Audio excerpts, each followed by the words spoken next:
Tapi itulah caranya meminta-minta dengan Allah Ta'ala. Sebab tu dia kata, walillahil asma'ul husna. Dan bagi Allah Ta'ala itu nama-nama yang baik. Hari ni nak minta tolong banjir apa kan? Kalau tak banjir, kutuk.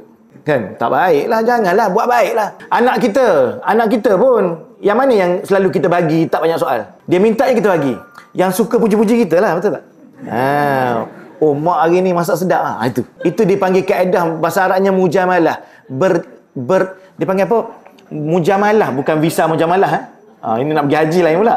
Bermujamalah ni kita daripada perkataan jamil, cantik, kita berbahasa bahasi dengan dia. Berbahasa bahasi, bahasa saya tu. Puji sikit, gosok belakang dia.